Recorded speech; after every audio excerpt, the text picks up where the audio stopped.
Bonjour à toutes et à tous, je m'appelle Philippe Pfeiffer, je suis auteur et conteur.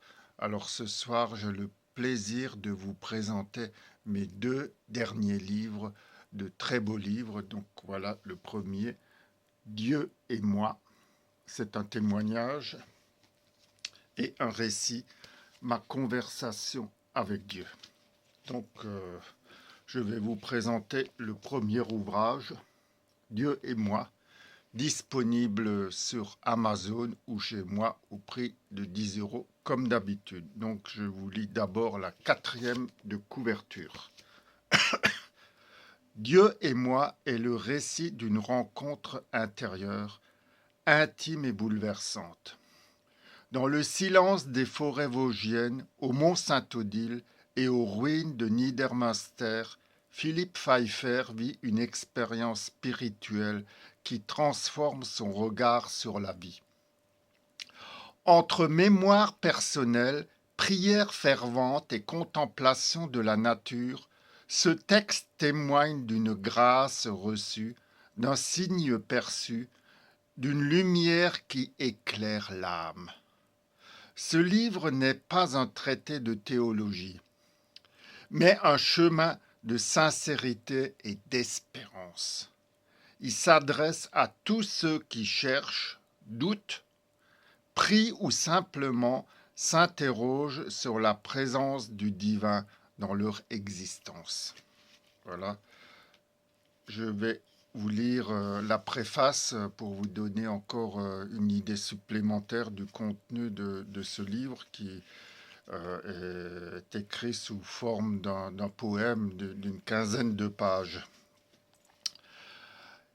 Il est des récits qui ne s'écrivent pas par volonté littéraire, mais par nécessité intérieure.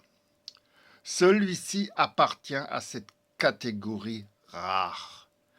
À travers des mots simples et justes, ce livre est une invitation à partager une expérience spirituelle vécue dans la chair et dans l'âme, la rencontre avec Dieu, non pas comme une idée abstraite, mais comme une présence réelle, bouleversante, lumineuse.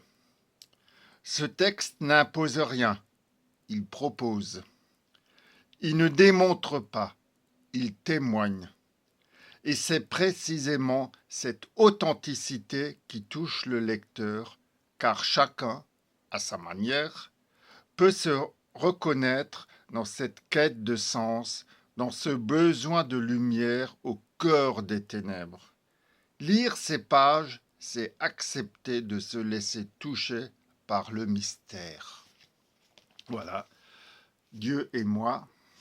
Donc, vous l'avez compris, je relate l'expérience mystique que j'ai vécue un samedi d'octobre, donc il y a pas très longtemps.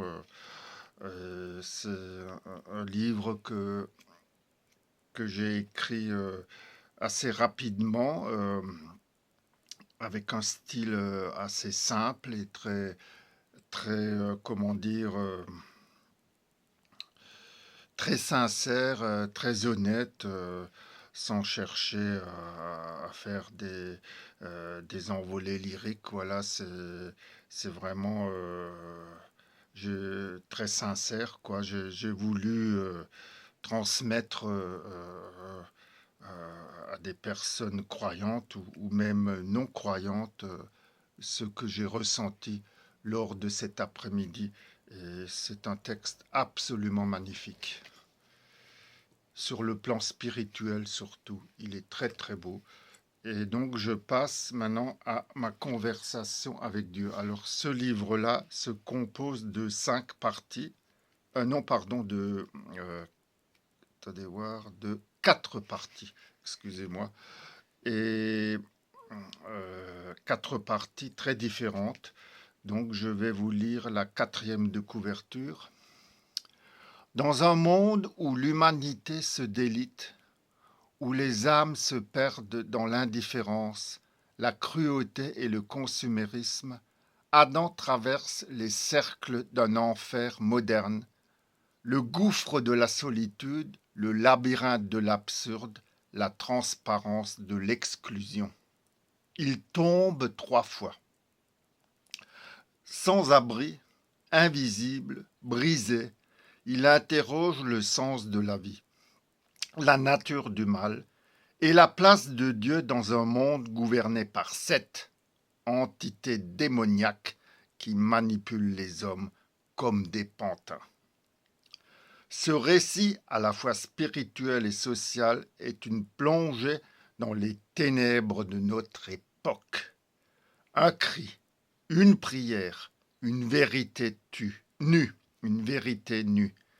Et si le salut ne venait pas des puissants, mais des cœurs brisés. Donc je vais vous lire la préface également. Ce livre est né d'un vertige, celui que l'on ressent face à l'injustice, à l'indifférence, à la perte de sens.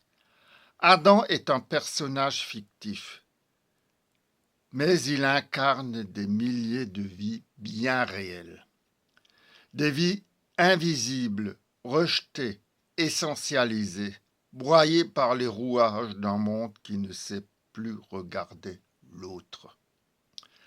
À travers ces 4 chapitres, j'ai voulu explorer la chute, l'errance, la révélation et la rédemption.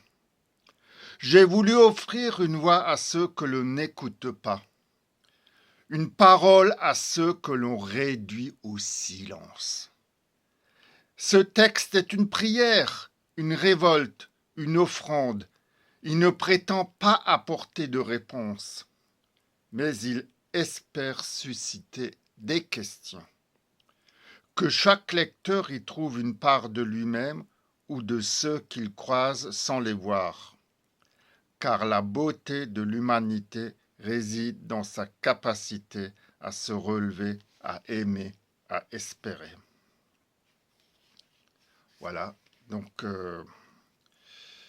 ce livre, donc ma conversation avec Dieu, c'est sous forme de conte.